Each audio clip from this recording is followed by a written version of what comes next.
Today is a very special Sanga, and His Holiness Sri Jayadvaita Swami Maharaj is joining us to invoke and very welcome to him. And Bhakta Prana will be giving special welcome to Maharaj. And I would like to just to invoke the auspiciousness. I'm going to start with Bhagavate Vasudevano and then sing Jai Radha Madhava.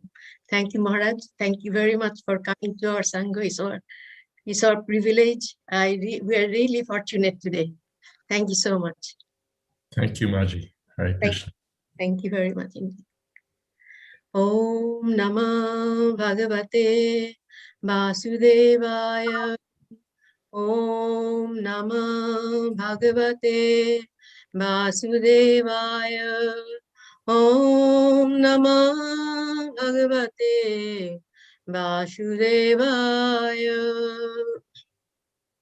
Jaya Radha Madhava Jaya Kunja Vihari Jaya Radha Madhava Jaya Kunja Vihari Jaya Gopi Janavallabha Jaya Girivaradhari Jaya Girivaradhari Jaya Gopi Janavallabha Jaya Girivaradhari Jaya Girivaradhari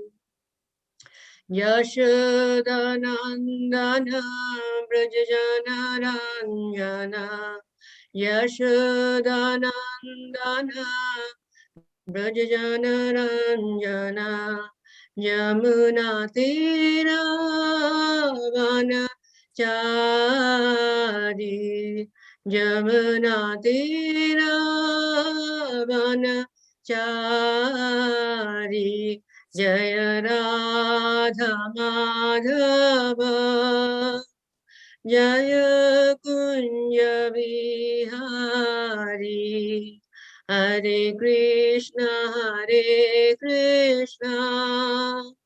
Krishna Krishna Hare Hare Hare Rama Rama Rama Hare Hare Jai Radha Gopalanda ki Jai Jai Ram Lakshman Sita Hanuman ki Jai Jai Jagannath Baladev Subhadra ki Jai Jai Srila Prabhupada ki Jai Guru Maharaj ki Jai Nitai Gaur Premanande. Hare Krishna Bhakti Prana, if you could do the Mangalacharan. Yes, it will be my pleasure. Welcome, Maharaj. Thank you so much. Om Adhyakatimirandasya Nyananjana Shalakaya Chakshurun Militam Yena Tasmai Shri Gurave Namaha Shri Chaitanya Manobishtam Stapitam Yena Bhutale Samurupagadhamayam Tadati Svapadantikam Vandeham Shivaro Shivatapadakamalam Shivurun Vaishnavam Shirupaham Saradatam Sahagana Raghunathan Vitam Tam Sajivam Sadvaitaham Savadudam Parijana Sahitam Krishna Chaitanya Devam Shiradaham Krishna Padam Sahagana Rita Shivishakavitam Sha He Krishna Karanasanaho Dinabadhu Jagatpate Gopesha Gopekakanta Radhakanta Namostate Tapta Kanchana Gaurangi Radhe Vrindavaneshde Vrishabhanu Sute Devi Pranamame Hari Priya Vaishakalpatarubhyasha Kripasanahobe Vaishapatitanam Pavani Vaishnabho Namo Namaha Shri Krishna Chaitanya Prabhu Nityananda Shri Advaita Gadadhara Shivasana Gaurapurinda Hare Krishna Krishna Krishna Hare Hare Hare Ram, Ram Ram, Hare Hare, Hare Krishna, Krishna Krishna, Hare Hare Ram, Ram Ram, Hare Hare, Hare Krishna, Krishna Krishna, Hare Hare, Hare Ram, Ram Ram, Hare Hare. Hare Krishna, dear Vaishnavas. We have a great fortune to have an association of His Holiness Jayadvaita Swami, a senior disciple of His Divine Grace, A.C. Bhaktivedanta Swami Prabhupada, founder Acharya of International Society for Krishna Consciousness, and is the main editor of his books.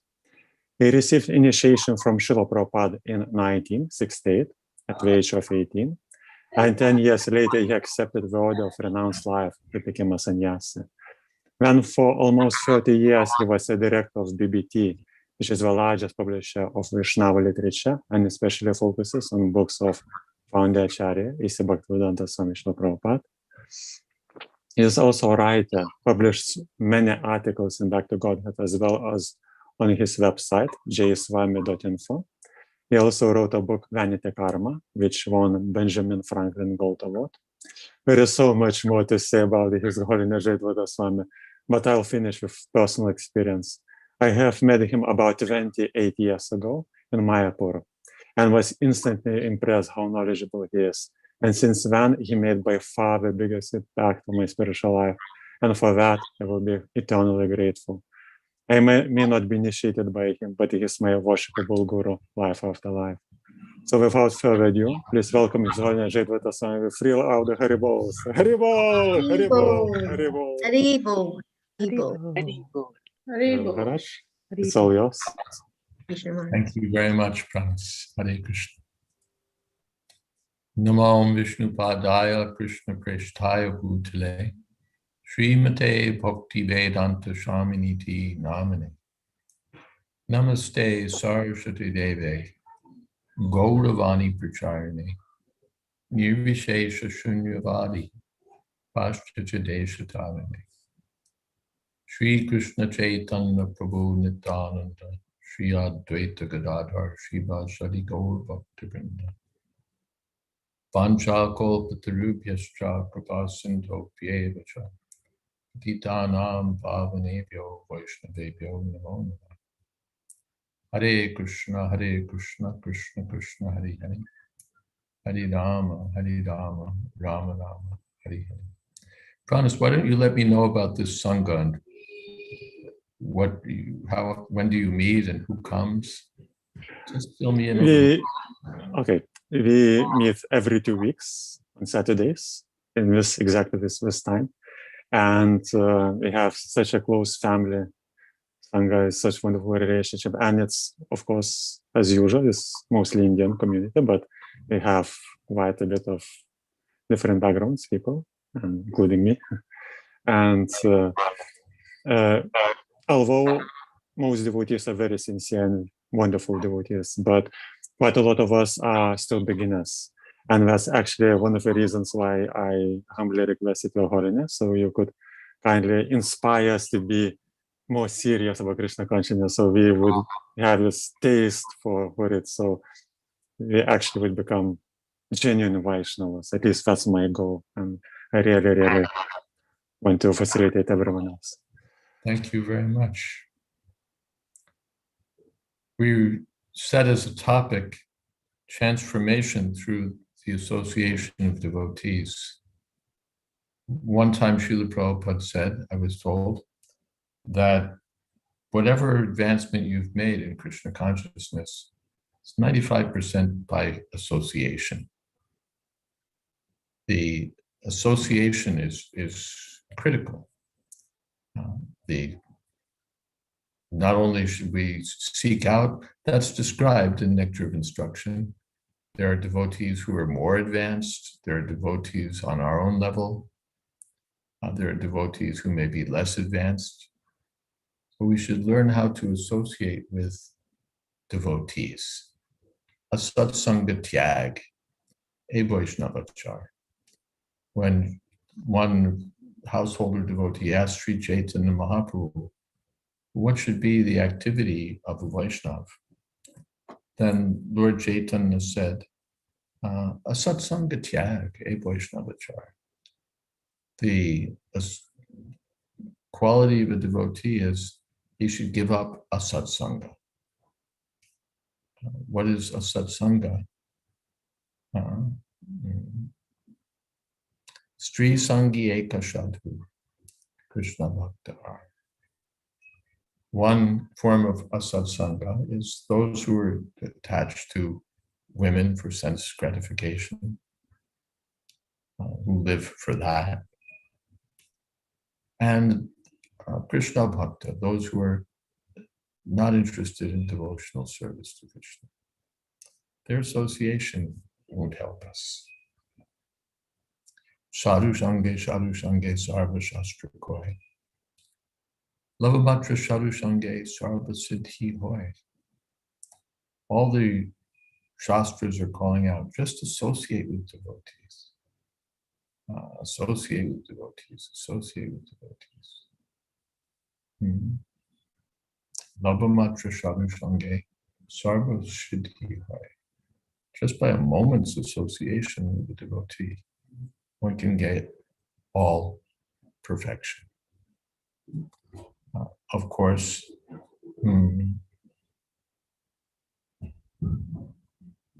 Shru Shaya Bhajana Vigyam Ananyamanya Nindari Shunam.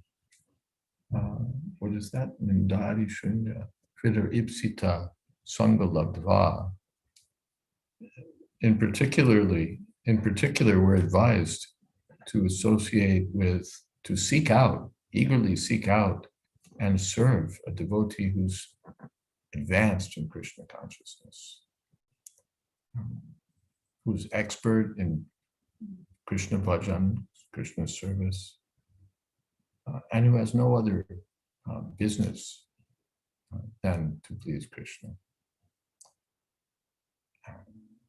A person who has no interest in criticizing others and fault finding, such a person's association is so valuable. Apart from the association of advanced devotees, even less advanced devotees, their association is appreciated.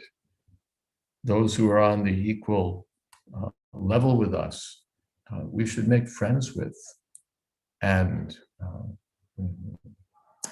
cultivate Krishna consciousness in their company. That's also wanted.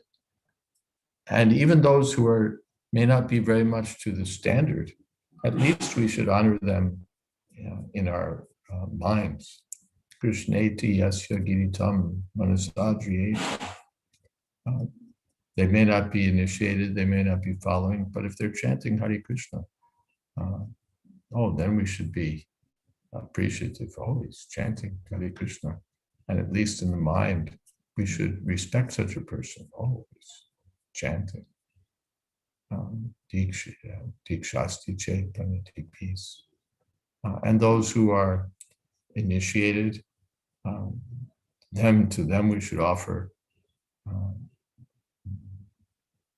respects, obeisances. And those who are most advanced, we should be very keen to serve. So these are directions from Srila Rupa Goswami on how to associate with devotees. First thing is that we should associate with devotees. A satsanga tyag, that means giving up unwanted association and seeking out the satsanga, the association of devotees. Then how to associate, that's described also. Dadati pratigrinati guhyamatyati prichrati punkte bhojayate chaiva sadvidhim vidham priti lakshani. We give something to a devotee, we receive something from a devotee. We offer them some prasadam, we receive prasadam. And we reveal our minds in confidence. And we sometimes hear from our devotee friends. So these are described as loving dealings. Loving dealings. Because our goal is not to love Krishna alone. Krishna is never alone. Krishna is always with his devotees. Krishna alone is impersonal. Prabhupada quoted, "Love me, love my dog."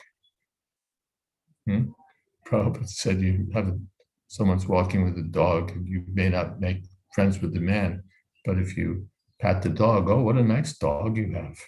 And the man becomes very pleased. "Oh, yes, it's a very nice dog." So in this way, the devotees are very dear to Krishna. And when we make friends with the devotees, then Krishna becomes very pleased. Krishna becomes very pleased. That association with devotees is meant for Krishna consciousness. Narad Muni got the opportunity. He's like the prime example, paradigmatic example. He was just a maidservant's son. But somehow some sages, Bhaktivedanta sages, were staying in one place for the rainy season for 4 months. And he was engaged along with his mother in serving them. And naturally they would chant the glories of the Lord. He would hear from them. And sometimes he took a little prasadam from their plate with their permission. So the sages were very pleased. Yes, he's a very nice boy. So that association, even though brief, became the doorway back to Godhead for Narad Muni. What is that? Mahat Sevam Dwaramahur Vimukte. By serving a Mahatma, Mahatma means devotees, Mahatmanas Tuman Partha, Daivin Bhaktitam Ashrita. By serving the devotees, one opens the door to freedom from material existence. Mahat Sevam Dwaramahur Vimukte. So that opportunity came to Narad Muni when the sages left, because they were there only for the rainy season. Then, not long after, Narad Muni's mother was bitten by a snake and died. And the boy was all alone. But he remembered the instructions he received from the sages, or that he heard from the sages. And so he went to the forest to take up meditation, to seek out the Lord. And it's a long story, but the Lord appeared before him just to increase his eagerness. And finally, when this life ended, then Narada came in the next life as no longer a maidservant's son, but as the great sage Narad Muni. Well, how was it possible? He was just a maidservant's son, insignificant birth, but he became such an exalted sage, Narad Muni. It was all by association. It's all by association. Our Krishna consciousness movement is going on in the same principle. Srila Prabhupada came to the West and gave his association. He gave his association, and association meant Bhagavad Gita, Srimad Bhagavatam, Mahamantra, Krishna Prasadam, everything. It's not just rubbing shoulders. Association with devotees is not just rubbing shoulders or doing some business of this material world, but it means especially much chittamadgata prana bodhyanta parasparam. Katayantascha mam nityam tushanti cha ramanti cha. The devotees are naturally inclined to hear about Krishna, to chant about Krishna. Their minds are fixed on Krishna, much chitta. They've given their lives to Krishna, Magata Prana. Therefore, one should never offend a devotee, thinking him an ordinary person. Much chitta Magata Prana, bodhiyanta paraspara. And the devotees enliven one another and enlighten one another. Prabhupada said, like scientists at a scientific meeting, they have these conferences. You look forward to it in whatever, if you're an academic or a scientist, then they have their periodic get-togethers and papers are delivered and the speakers tell of what they've discovered. And these things are discussed amongst the experts, and they enjoy talking about these things. So that's, of course, just on the material platform. But on the spiritual platform, the devotees enjoy talking about Krishna, enlightening one another about Krishna, exchanging topics about Krishna. Oh, this reminds me of this reminds me of that. Everything in Krishna consciousness is connected. So this reminds me of this reminds me of that. Everything reminds us of something Krishna conscious. For the materialist, everything reminds them of Maya. Prabhupada gave the example, this is coming from, I think, Vishwanath Chakravarti Thakur, that what we'll think of depends on our consciousness. The businessman sees money everywhere. Money is everywhere. If I meet you, I look down at your shoes and I can think, how much do his shoes cost?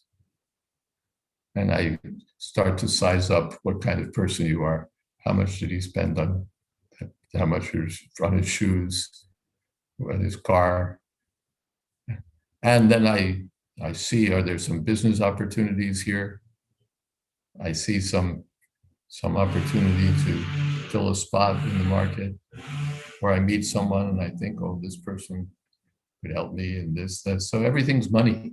I'm always thinking, where's money? Where's money? Or there's money. Similarly, the person who's very much sexually inclined, he sees sex life everywhere. He sees a woman, talks to a woman, everything's a potential opportunity for sex enjoyment or for thinking about sex.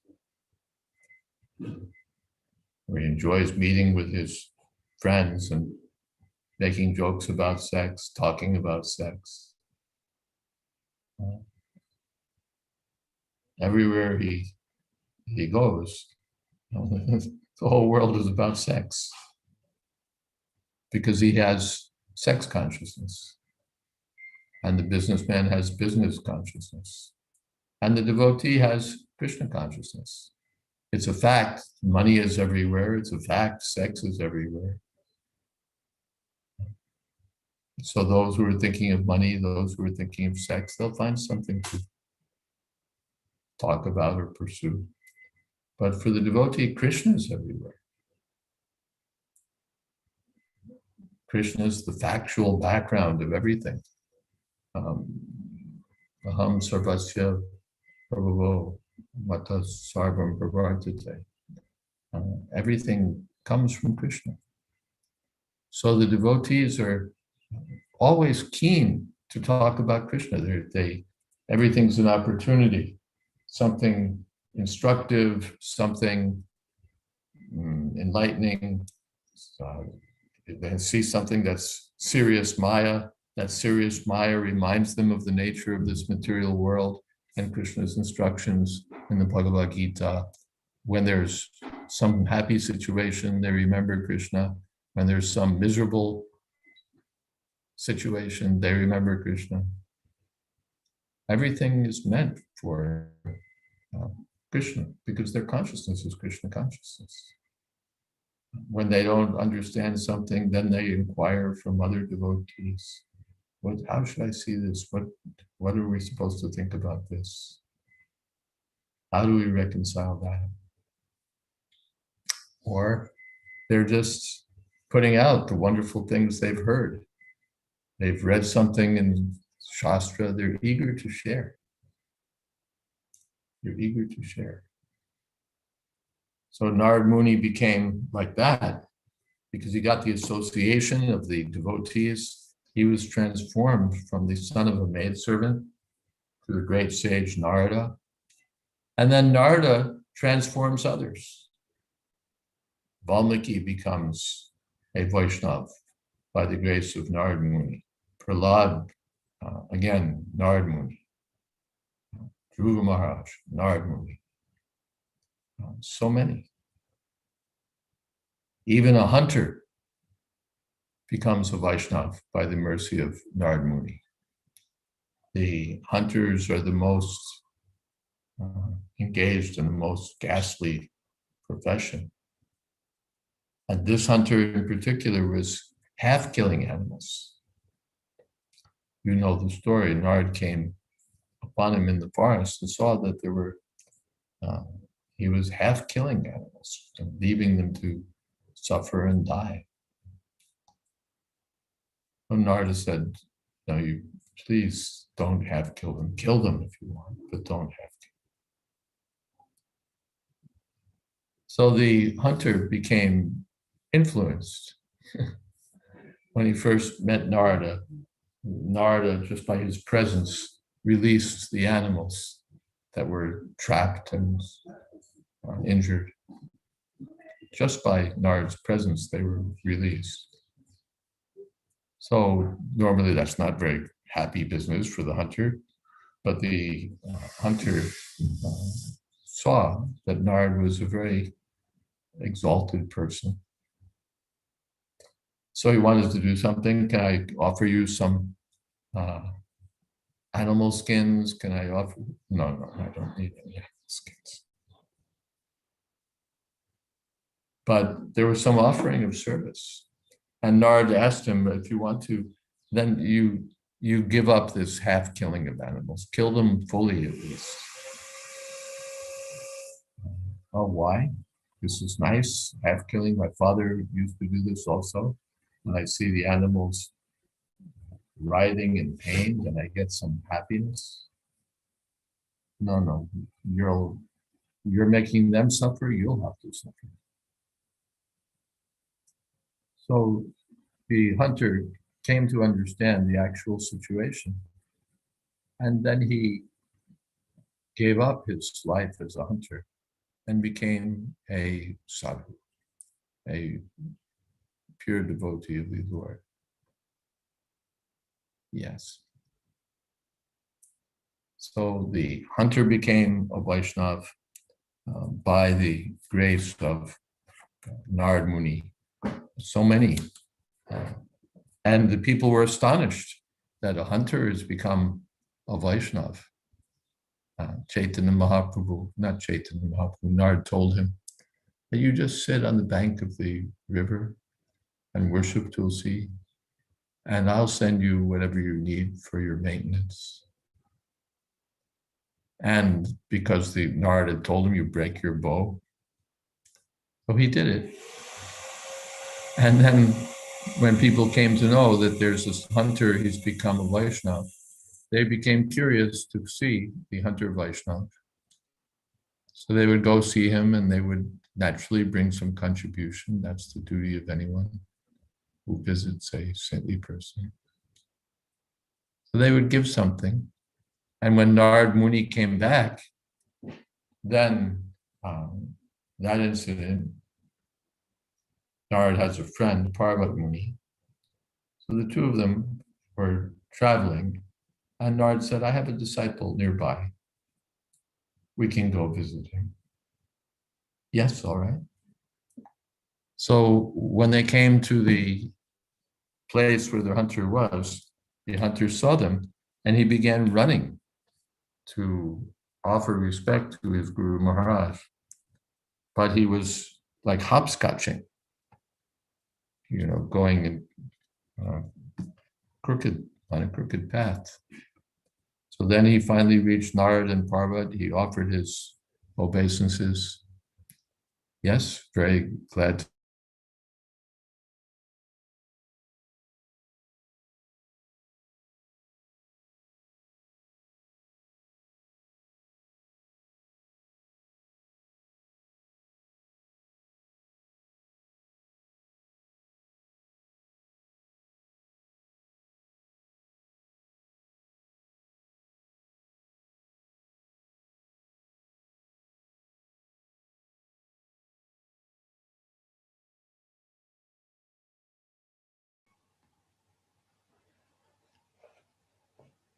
Hello, I can't hear anything. Maharaj probably has a little internet issue. Okay, We can wait a minute or two. okay, It thank you. should come back.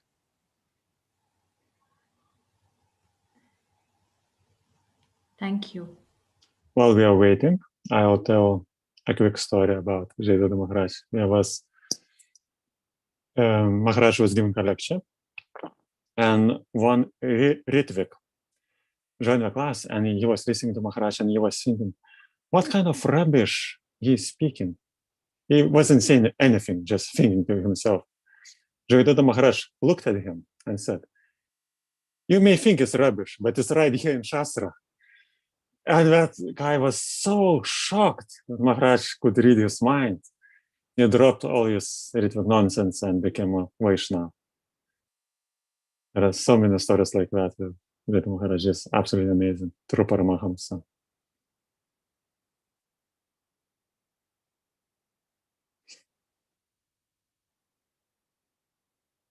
And another quick story about, actually it's from my first meeting of Maharaj 28 years ago.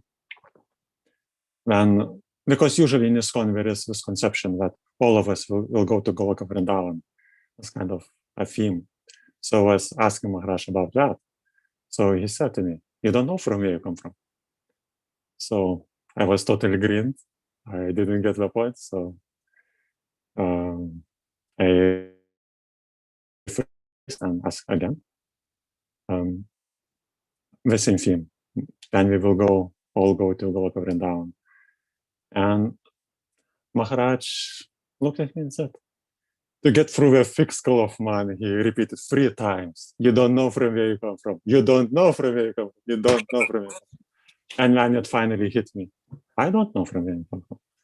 Maybe I'm from Nrsimhaloka, maybe from Ayodhya, maybe I'm from Dwaraka, maybe from Navadvip.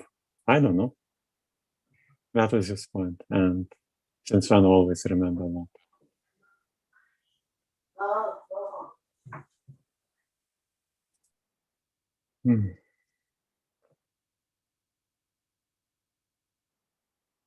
And Maharaj is actually had to fight quite a lot of battles. For example, when he was editing Srila Prabhupada's books, some devotees were attacking him.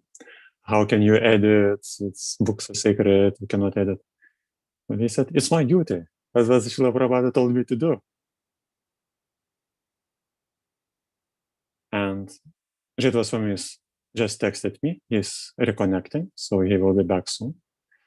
So Jayadvaita Maharaj, what he does, he edits books to bring them closer to what Srila Prabhupada said. Because sometimes especially at the very, very beginning, because Srila Prabhupada has a very strong accent, and he was dictating the books, a lot of devotees couldn't transcribe properly. That's why they needed to be edited. Jayadvaita Maharaj, welcome back. Thank you very much. They're doing some work around here and someone just decided to pull a plug. Happened. Please continue. There was some question while I was gone? No, I just was feeling a little Filling time. Okay. So let's see where we got knocked off, where we were when we got knocked off. The hunter had come and offered his obeisances to Nard and Parvat. Did we get that far? Yes, they were visiting, and so that hunter was like hopping like that, Yes. and then you got disconnected. So then he offered obeisances to Nard Muni, Parvat Muni, and Nard said, "Very happy to see you, but what is this hopscotching?" No, there were some ants on the path, and I didn't want to harm them. I didn't want to disturb them. So Parvat Muni was so impressed that here's this hunter. He was taking pleasure by half killing animals, and now he doesn't want to disturb even an ant. So he said to Nard that you're just like a touchstone, that by your association, even such a abominable hunter has become a great Vaishnava. So this is the nature of Krishna consciousness. Srila Bhaktivinoda Thakur said that Krishna consciousness is like an electric current that transfers itself from one sympathetic soul to the next. It's like an electric current that transfers itself from one sympathetic soul to the next. So this is what happens. Evam parampara praptam imam rajarshayo vidu. The one becomes electrified by the association of the spiritual master, by the association of devotees, and then he becomes capable of electrifying others. He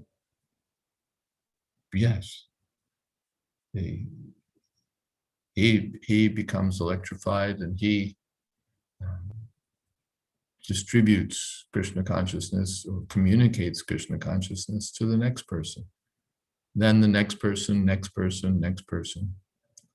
In this way, it becomes like a wave and goes on and on and on. So we take association of devotees and we give association of devotees. Our title was Transformation by Association with Devotees. So maybe we're thinking, yes, how can I be transformed? But the other side is, how can I transform others? If I received something, and almost paradoxically, this is how we become transformed, by transforming others.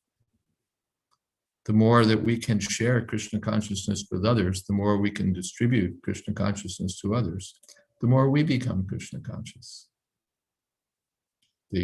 Materially, the more you give away, the less you have. But spiritually, the more you give, the more you have.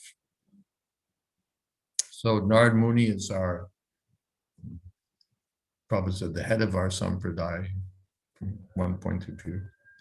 He's our great Acharya, Mahajan. So he's setting the example. Narada Muni Bhajai Vina Radhika Ramana Name. He's going everywhere and spreading Krishna consciousness. How? Radhika Ramana Name. By chanting Radhika Ramana, Hare Krishna. We don't have to do something special. It's not that we have to develop some sort of special technique, some special innovation, something new, something different, something distinct, something surprising. We just have to take what we've received and deliver the same thing. That's all. Prabhupada, it's a simple thing. We hear from the Acharya, from the spiritual master. We repeat what we've heard. We follow the same process. What is that? Yajan, patan, dana pratigraha. This is the Brahminical life to perform Sankirtan Yajna and engage others in Sankirtan Yajna, to become learned by reading books like Bhagavad Gita as it is, Srimad Bhagavatam, Nectar of Devotion, Chaitanya Charitamrita, and to make others learn it by repeating the same things that we've read. And Dana Pratigraha, to accept charity and distribute charity. The greatest charity is Krishna consciousness. The holy name of the Lord is invaluable. The knowledge of Krishna consciousness is invaluable. And out of charity, someone gives us these great treasures. And out of charity, we can distribute the same treasures to others. Yajan, yajan, patan, patan, dana patigraha. Dana patigraha. Yes, to distribute. The more we distribute, the more it grows. And people will be transformed. We'll be surprised that we're not saying anything very unusual. We're saying the same thing that we've heard maybe for many years in classes, the same things that are said all over the place in our books, and we just say them and people become astonished. This is amazing. Where did you get this knowledge? Huh? Just because we deliver the same thing as it is. Just deliver the same thing as it is. And it will act. It will act.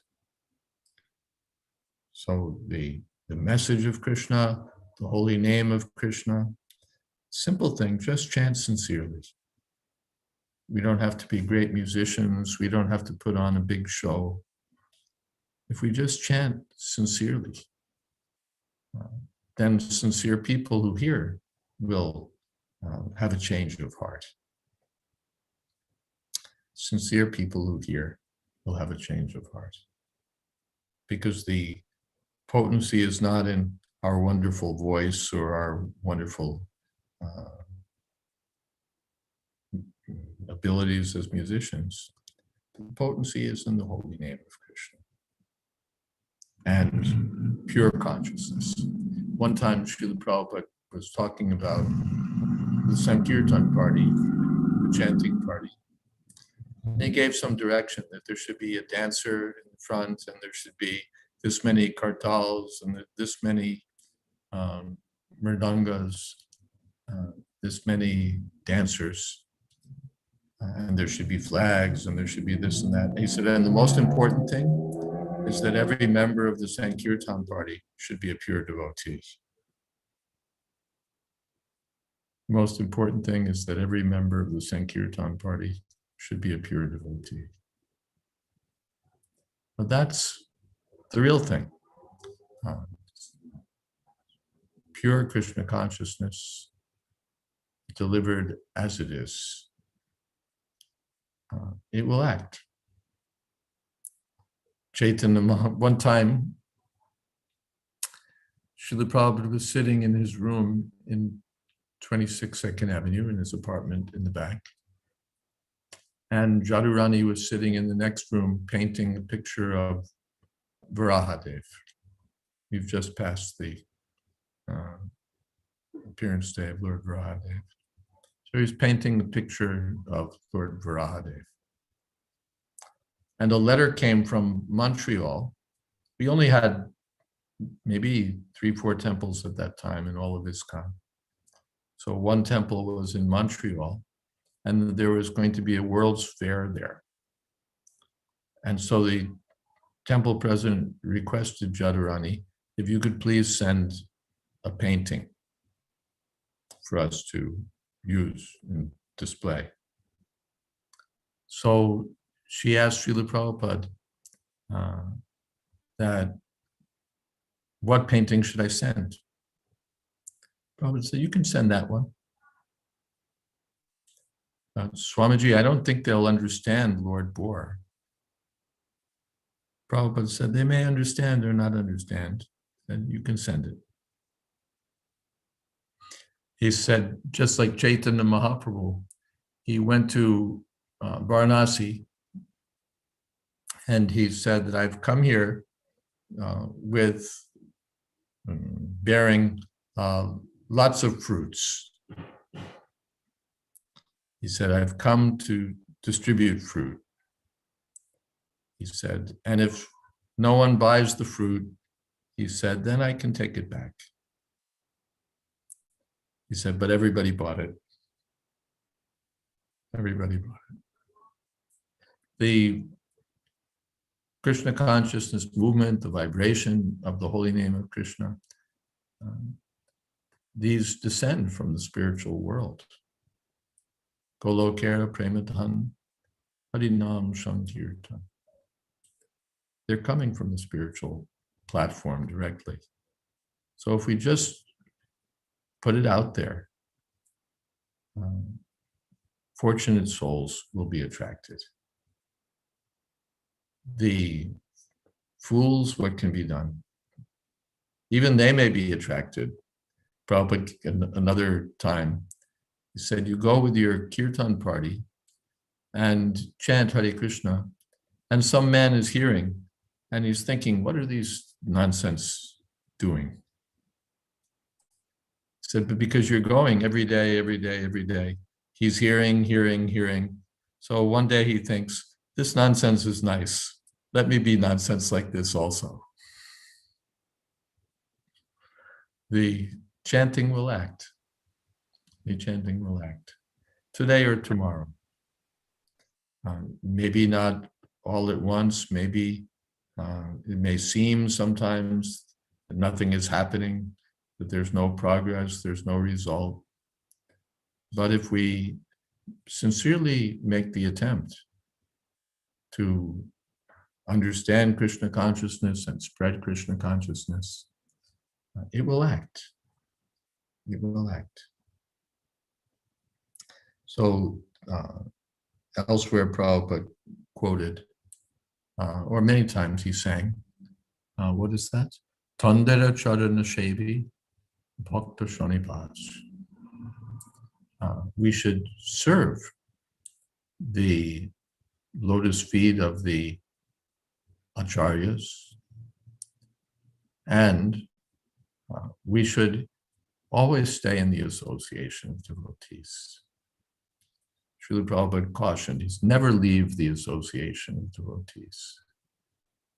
That association is our life and soul. That association is our nourishment. That association is our good fortune.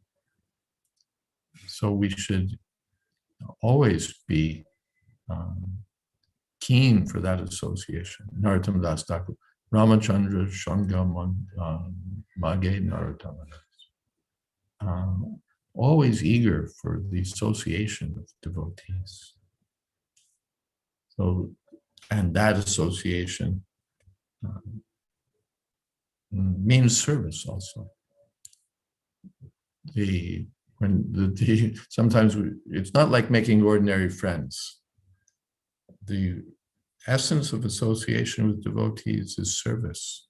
Service to the devotees and service to the servants of the devotees and service to the master of the devotees. They're all connected. Krishna is not alone. We serve Krishna, we serve Krishna's devotees. We serve the devotees of the devotees. Sri Chaitanya Mahaprabhu presented himself as Gopi Bharta Padakamaleo Dasha Dasha Das. Servant of the servant of the servant of the Supreme Personality of Godhead. Prabhupada said, the more times you add servant, the more your position becomes exalted, elevated. So I think I'll stop here.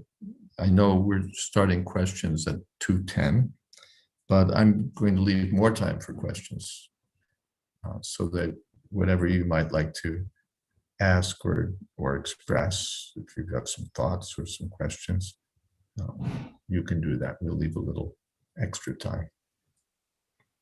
Is that all right? Thank you very much for your wonderful speech. We're really, really blessed. And our Sangha is very blessed because it's a very special day for us. And we're very grateful the way you have explained from the beginning how the association of the devotee is so important for us and how we communicate with each other, how we help each other to lift each other through the association. So that's really wonderful. And I'm sure everybody felt the same way. And I would like to invite from all the devotees with the questions. Either you can put it on the chat group, or you can send to Bhakta Prana in the message, or you can verbally ask the Maharaj for his answer. Thank you all. Yeah, you can raise your hands, or you can speak out, unmute yourself if you have that power and speak out, or put something in the chat box as you like. Thank you very much indeed for fantastic class. Thank you. And I hope you'll get more of your association soon. And a quick note about question and answers. The best way to greet and appreciate sadhu is to ask good and relevant questions. And Jayadvaita Swami is famous for his brilliant, sometimes fun answers, which are always to the point and spiritually uplifting. So if anyone has any questions, kindly do ask. And okay, we have... Yeah, Dr. Vijay Lakshmi has a question. How does one differentiate between psychological dependence and healthy association? It's an interesting question. Of course, psychological dependence is good. The child depends on the mother. The wife depends on the husband. The friend depends on the friend. That's psychological dependence, but that's healthy psychological dependence. That's healthy association. If a child can't trust anyone, can't trust the parents, can't trust anyone, that's a troubled child. If an adult has no friends to depend on, that's a troubled adult. Our nature is to be dependent, actually. The disease of the conditioned soul is to think himself independent, independently powerful.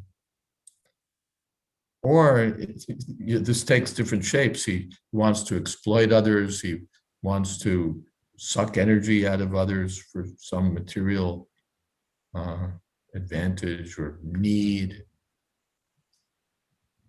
But there is a natural need to depend on others. We want, what is that? A friend in need is a friend indeed. We need to know that we have friends that we can depend on to advise us, to help us. So that's a good thing. But the association or the dependence should be, what's the word? First, it should be in relationship to Krishna. We don't want to be dependent on materialistic people who can kick you in the face at any time they want, or who are simply interested in their own interests, or who just can't offer anything because they don't know who they are, don't know what the purpose of life is. But we should develop our relationships with devotees. And of course, it's a process. It's therefore in Nectar of Instruction, Srila Rupa Goswami is describing how to develop these loving relationships. It's not that we immediately surrender and trust and everything with anyone that we see, but we cultivate a relationship. And the more that relationship grows, the more it can grow. So we should look for opportunities to grow in service to the devotees, service together, and then depend on one another in a natural way, according to our relationship, and to be dependable also, that people will come to us. They'll want some encouragement, they'll want some advice, they will want some just company. So we can look for opportunities to, yes, you can depend on me, let me serve you. They should know that you'll not exploit them, you'll not be thinking, what can I get out of this? But you'll think, how can I serve them, and or together, how can we best serve Guru, Gauranga, Krishna? Those are some thoughts on the topic. Is that all right? Yes, Maharaj, thank you very much. It was a wonderful answer, wonderful lecture. I'm very grateful to you. Thank you for your kindness. Hare Krishna. Hare Krishna. We have another question. It's a question about transforming others, specifically those who are near and dear to us. We may have karmic families, friends at work, childhood or school friends, and most of them are non-devotees. Of course, we are trying to get them interested in Krishna consciousness, but they can influence us as well. Would you kindly advise how we can transform them without getting transformed ourselves back to Maya? Therefore, one has to be careful. These are attachments in the material world, our old friends, our family members, and naturally we think, oh, Krishna consciousness is so nice, we want them to have it, but they may be the least interested. Or they may be potentially interested, but not in hearing from us. Very often our parents, our seniors, they think, why should I listen to him? He should be listening to me. So you try to tell them something and they take it that you're being presumptuous, or just why, bigger than your boots. So sometimes it's better to let others speak to them. Someone who's on their own level, our older friends may speak with our parents, or other devotees may speak with our parents, where those lines of expectation are not yet drawn, where the parents are not expecting that, yes, this is my child, he should listen to me, she should listen to me. I know. Sometimes it's better for others to approach them. Or sometimes they're favorable and they pick it up. We look for the opportunity and they respond.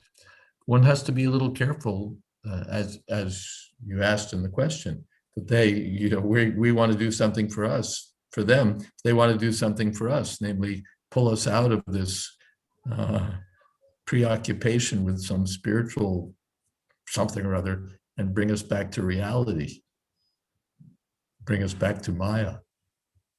So we can think that naturally I want to bring these people to Krishna consciousness, but the world is full of people who need Krishna consciousness. Why do I have to be only thinking about this small group of people, my old friends, these people, those people? What about others? That's another thought. And another thought is that if you're going into dangerous territory, bring reinforcements.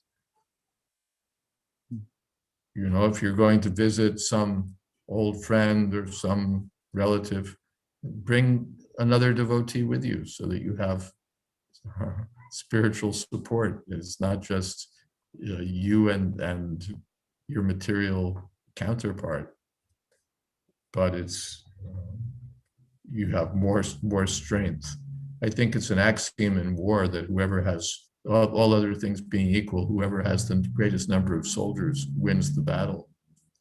So if you have at least some support on your side, that's helpful.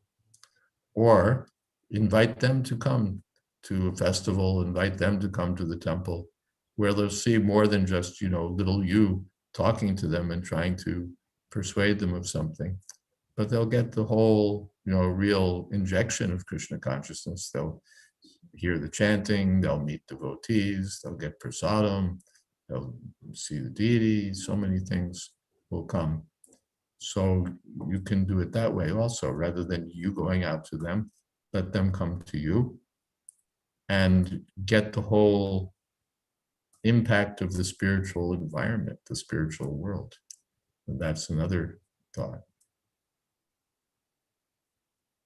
Is that all right? Does that answer that question? Yes, thank you very much, Maharaj. And we have a question from Sam Simpson. How do we best serve in this time of lockdown when we can physically be together?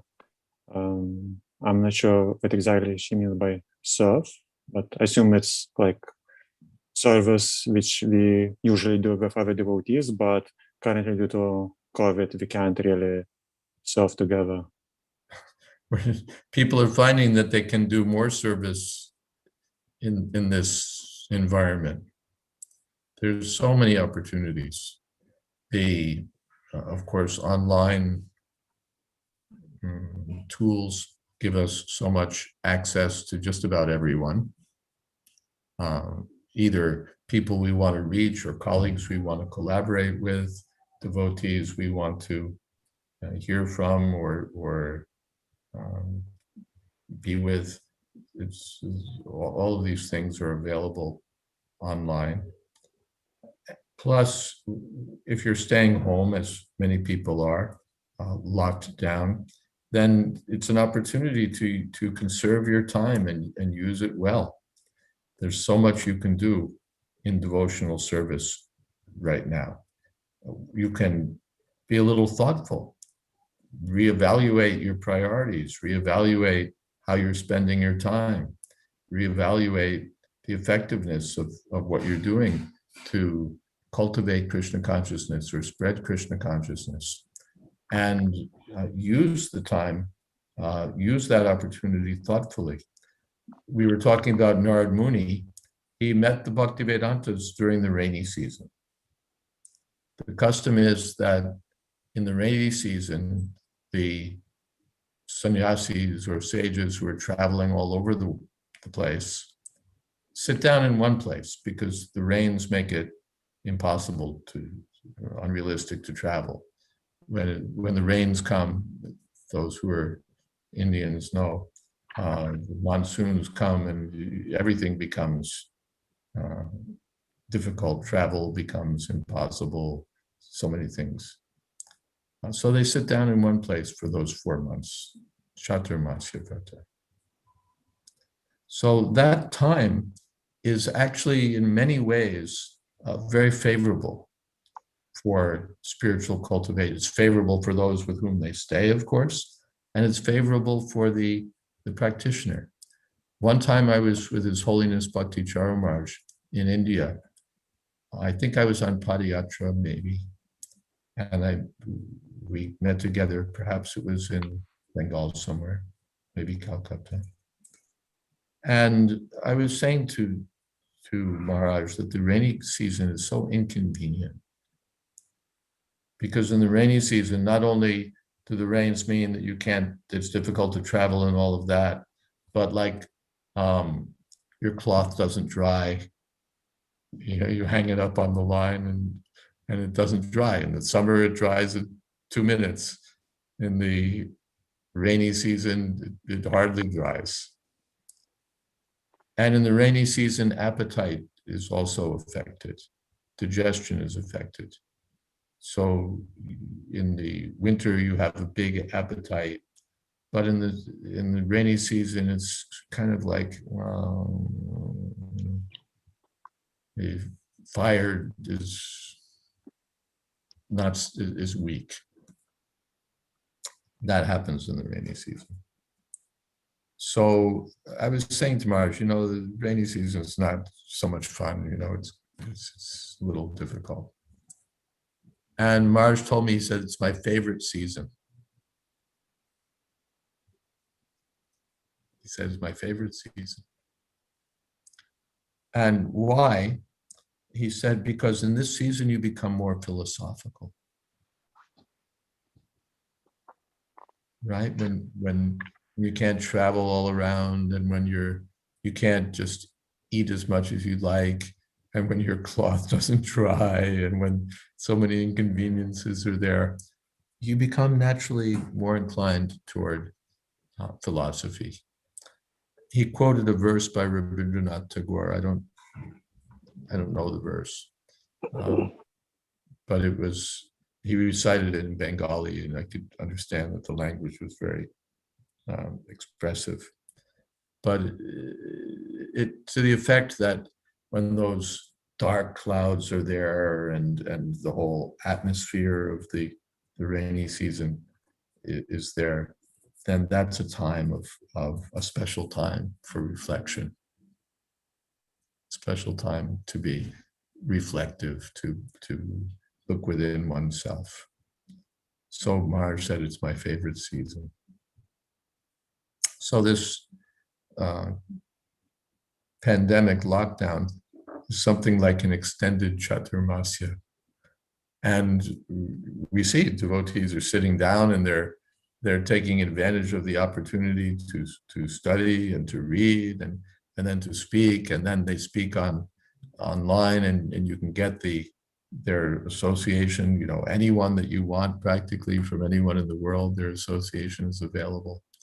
So for the materialists, it may be exceedingly problematic. And for the devotees, it may cause inconvenience also.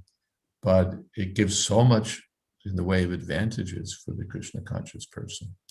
Prabhupada said, for the Krishna conscious person, whether things are going up or things are going down, it's the same for the devotee.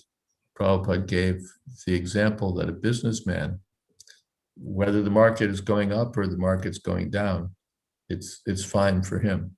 Because if the market's going up, then he sells and makes a profit. And if the market's going down, then he buys cheap. But either way, it's good for him if he's an intelligent businessman. So the Krishna conscious person, when things are going very nicely, that's wonderful. He chants Hare Krishna and takes advantage. And when things are difficult, that's another opportunity for advancement in Krishna consciousness. Kinnari asks, is mantra chanting helping to clear past karma, which I have done without intention to harm anyone, but it has still hurt people? Yeah, it does everything. In the Shastra said that by chanting Hare Krishna, even once purely, you can get free from the reactions to more sins than you're able to commit.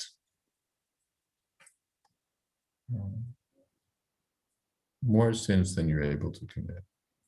The chanting of Hare Krishna is so purifying.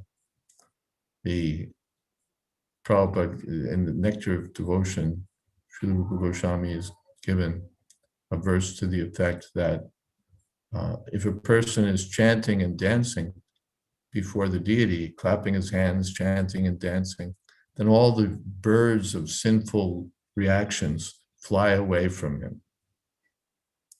And just like if there's birds in a field and you enter the field and start making noise and clapping your hands and say, crying out, all the birds run away, fly away. So when you chant and dance in Krishna consciousness, then all the birds of sinful reactions that might be perched on the body just fly away. Is that all right? Okay, let's see. Scrolling down.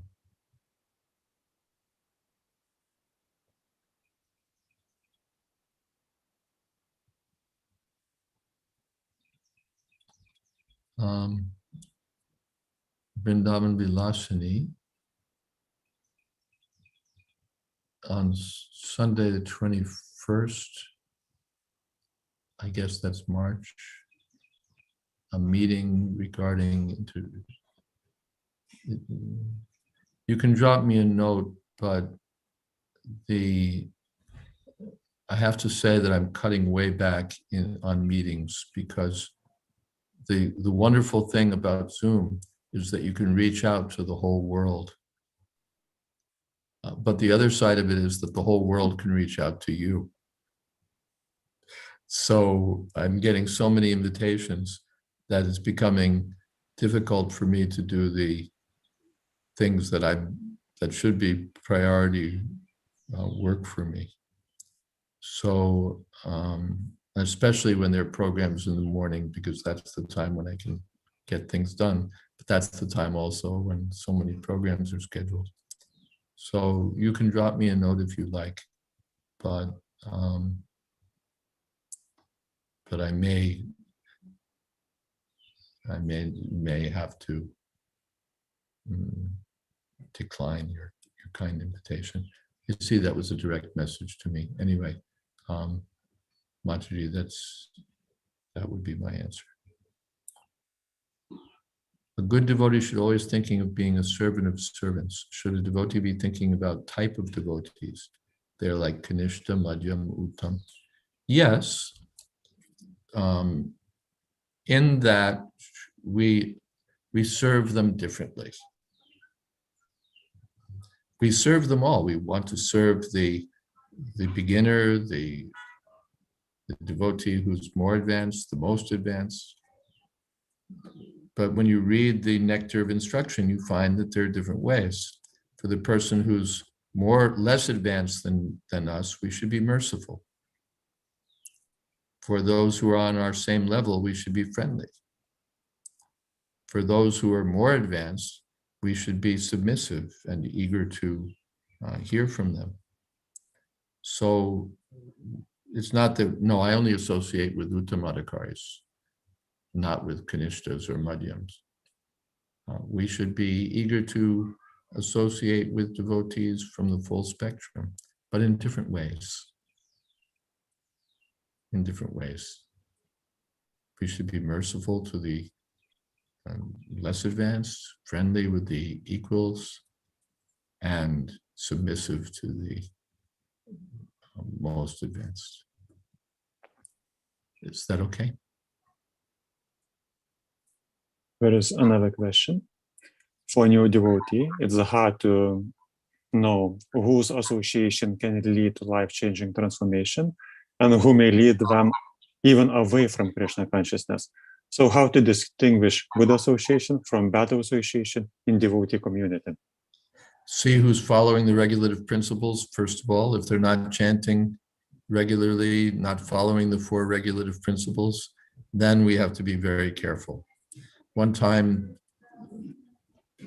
I proposed to Srila Prabhupada that some devotees could learn editing from another devotee who had some expertise in that matter.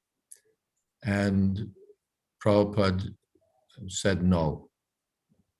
He said he is not following the regulative principles. I said, well, we just, it would just be for learning these skills. Prabhupada, no, he's not following the regulative principles. So we should be very careful about associating with, in choosing our association, and we should associate with those, how do we distinguish? Those who are following the regulative principles, those who are regularly following the program of sadhana bhakti, those who are engaged in service, that kind of association we should seek. Not that they're taking drugs or they're having illicit sexual relationships, but still, well, they're Vaishnavas. They may be Vaishnavas, but Srila Vishwanath Chakravarti Thakur says that if someone is a Vaishnav, but his behavior is not good, then we should associate with them from a distance.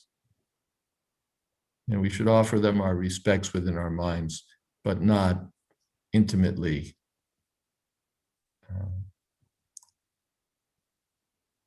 associate with them. Is that okay? A little clarification would be very nice, because sometimes you don't know what we do or don't do, let's say, in their own time. So how to actually, and at least, okay, more advanced devotees can distinguish, let's say, by external symptoms and whatnot, but new devotee may not know, may not be. Therefore, we take direction from those who are reliable. Someplace in Nectar Devotion it said, one should associate with devotees who are considered more advanced. So considered means, of course, considered by whom? But those who are reliable leaders of Krishna consciousness, those who we already considered worthy of our trust, they can be our guides. I remember when I first came to the Association of Devotees, there was one person, he was a devotee. He always wanted to talk with me. And he just, as soon as he got the opportunity, he would talk and talk and talk and talk and talk. And it was all useless subjects. And I was a brand new man. I wasn't initiated or anything. And one of the senior devotees confidentially said to me that I should avoid the association with this devotee. He said the Prabhupada had given him the instruction that he should chant 64 rounds, just, to engage him, but he wasn't following. He said, so this godbrother knew that he'll just waste your time. He'll talk your ear off with mundane prajalpa. He said, so better to avoid him. So, I didn't know. I thought I should be polite to everyone and so on. But, I wasn't impolite, but I got the idea that the different kinds of devotees, and some will help me more, some will maybe not help me at all. So therefore we have temple presidents, bhakta leaders, mentors, various kinds of guides, or those who are recognized as senior and experienced devotees. So we can take direction and guidance from those who are in that way worthy of being considered reliable and trustworthy. Thank you very much. And there is another question. There are many Vaishnava communities outside of this one. Let's say there is fast-growing Gaudiya Vaishnava presence in West and in UK as well.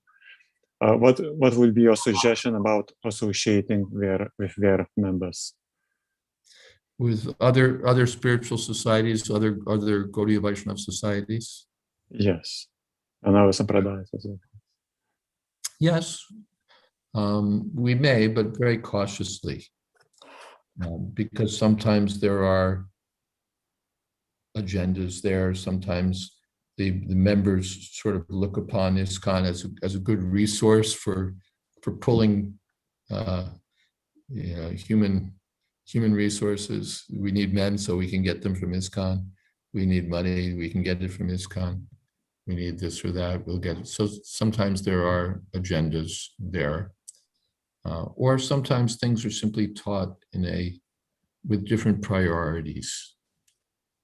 We're following Srila Prabhupada because we have confidence in Srila Prabhupada's direction, Srila Prabhupada's, you can say, formula for practicing Krishna consciousness. So if that's what you want to cultivate, then it's best to associate with those who have a similar purpose.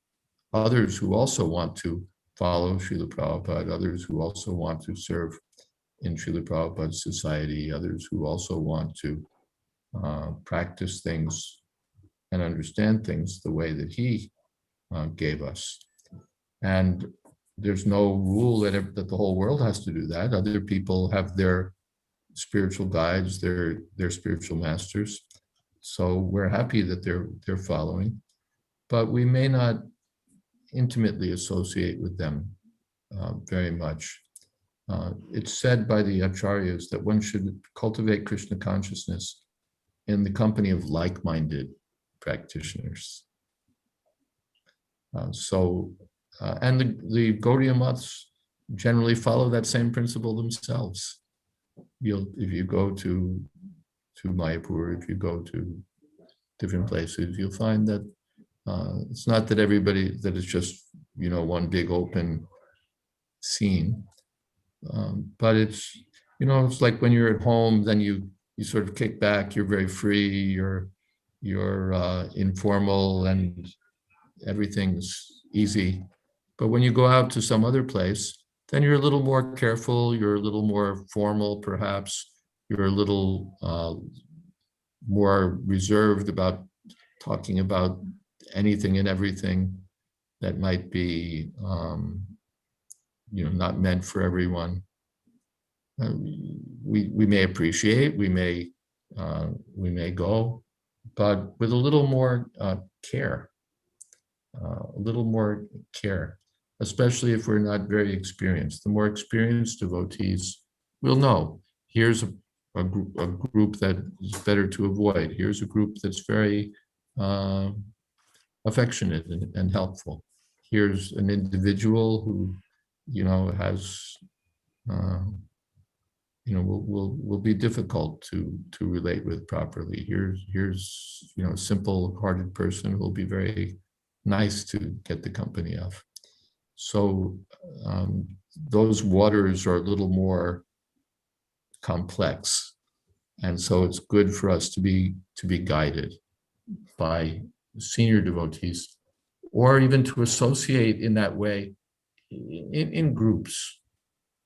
When there's an occasion, say formal occasion, as a group, we may all go to honor their temple or honor their occasion. That may be, or not, depending. These things get quite complex, and there's stories about various things that happened in relationship with Gaudiya Math and Prabhupada's devotees in the early days when Prabhupada was there to guide us.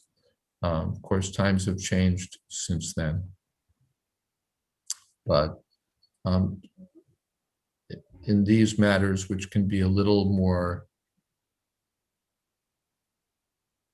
complex, it's good to be guided by more experienced devotees, especially since part of it is that everybody will say, yes, we're following Prabhupada. Yes, we're not different. We're not following Prabhupada, but we're following the same thing as Prabhupada. It's all, there's no difference. Even if there is a difference. Just like if you go to Loy Bazaar in Vrindavan, everybody during the festival, all the shopkeepers have Prabhupada's photo.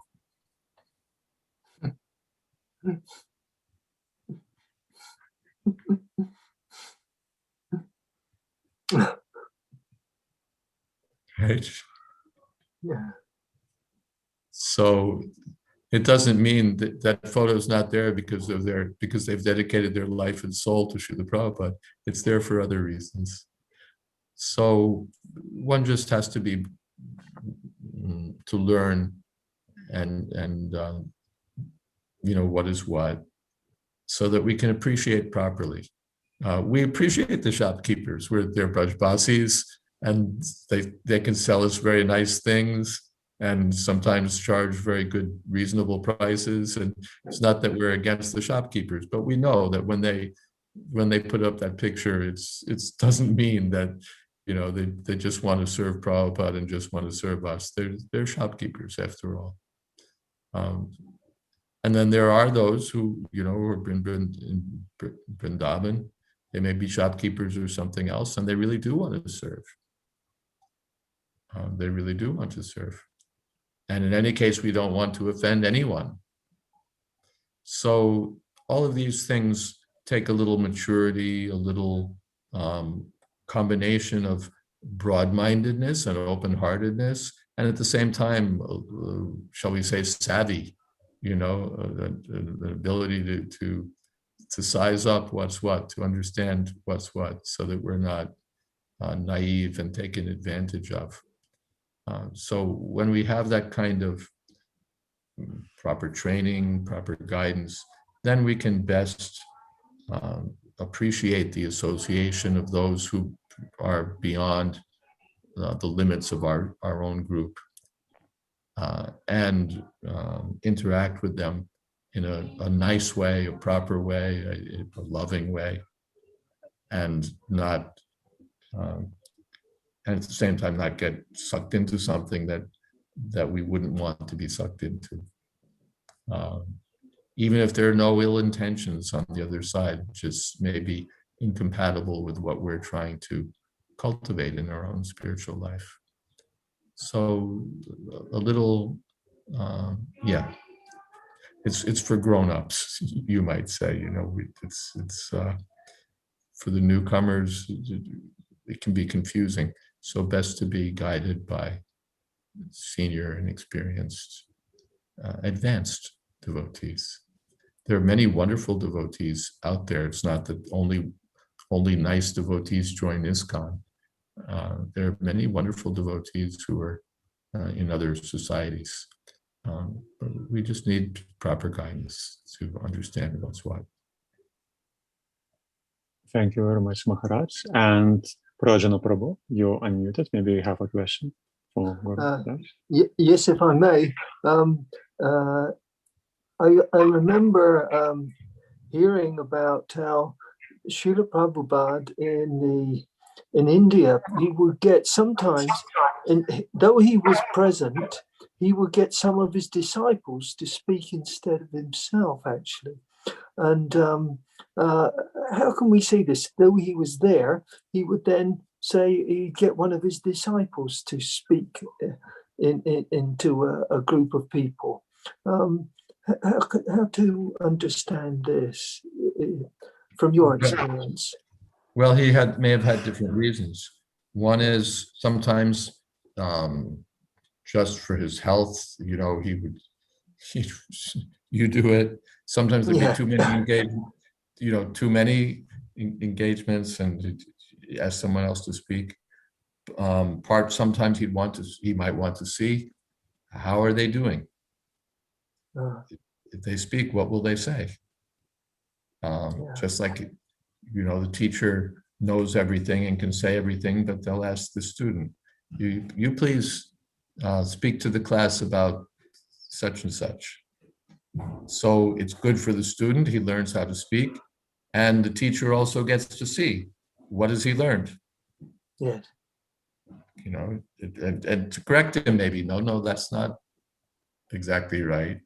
He says that speech was very nice, but you know, this thing that you said, that wasn't exactly right. So he can correct, and also to enjoy. Srila Prabhupada wrote one time to the temple president of New York. The context was that Prabhupada was urging that all the devotees should attend the regular programs, the kirtans, the artis, the classes, and so on. And Prabhupada was in Vrindavan. He said, so I am here in Vrindavan, and in the evenings I am sitting and hearing how they are speaking, and I am enjoying. He said, so don't try to be a greater Paramhansa than your Guru Maharaj. Yeah, okay, yeah. It's also an example for us that Prabhupada wasn't saying, oh, you know, this is a younger devotee, I won't hear from him. I only hear from the, you know, either I speak or I don't attend. Or either I speak or someone on my level or higher than me. A pure devotee thinks that, let me hear from the different devotees. Even sometimes we hear the junior devotees and they speak so nicely that we become inspired. Yeah. Yeah. So after all of the speaking is done by Prabhupada, regardless of who's speaking. Prabhupada one time was meeting with editors of BTG, and he was saying that every article should be just only a few pages, and everyone just one article per man. And then it was sort of pushed, Prabhupada, could we have, you know, like a Prabhupada speaks out, like a second column by you, Prabhupada, all right. Then Prabhupada said, actually, all the articles are written by me. He said they're just divided up under different names. So when we're hearing from the other devotees, we're hearing what they heard from Prabhupada. Yeah. So it's not that, and it's good for us. Why should I be, I only hear from, my superiors, of whom there are hardly any. No, let us hear from the junior devotees also. And we'll enjoy. As Prabhupada was enjoying, we'll also enjoy. Yeah. So these are different reasons why Prabhupada might have the others speak, to train them, to instruct us that we should hear from all sorts of devotees, junior or senior, to train the devotees, to enjoy. Thank you. Yes. Thank you very much. Thank you, Maharaj. It's really brilliant. And since we are little by little going into overtime, to respect Maharaj's time, we probably should close now. And Paragamataji. Hare Krishna Maharaj, thank you so much for your wonderful association. You have today you have guided us to how to develop ourselves really to Krishna conscious, how we associate with people around us, and how we can take them forward or go forward with them. It was really, really wonderful guidance from you, and we hope you can come back and guide us more. We are really, really fortunate. We are very, very grateful, Maharaj. And my humble obeisance is to you, and please come back again. Thank you so much. Thank you so much, Maji. Thank you. Thank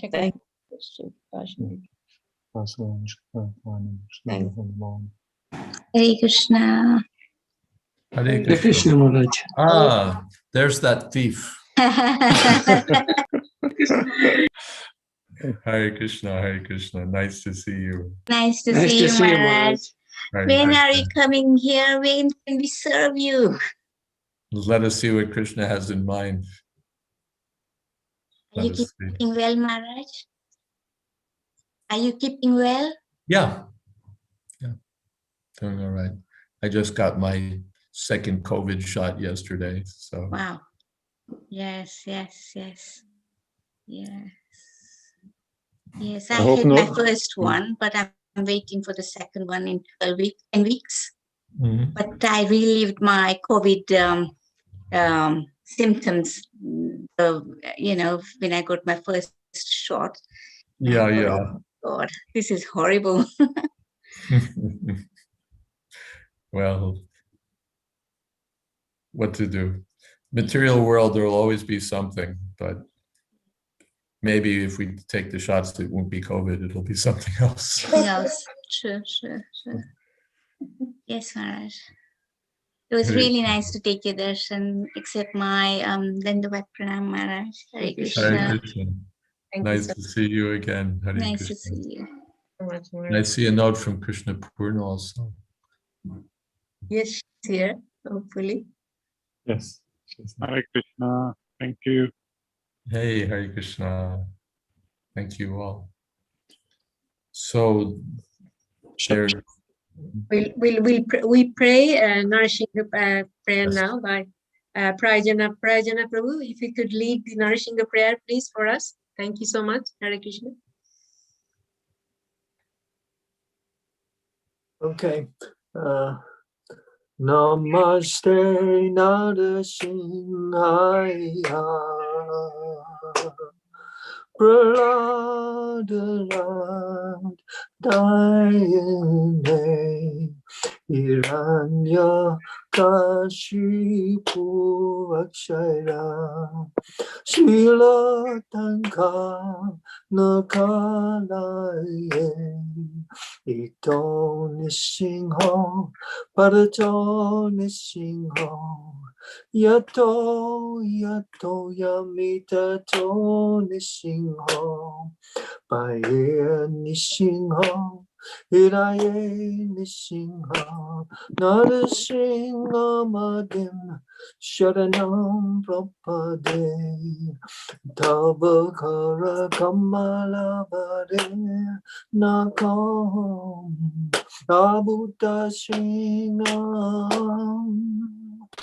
Dalita Hiranyakashipu Tanu Bringham Keshavadrita Narahari Upa Jajagadishare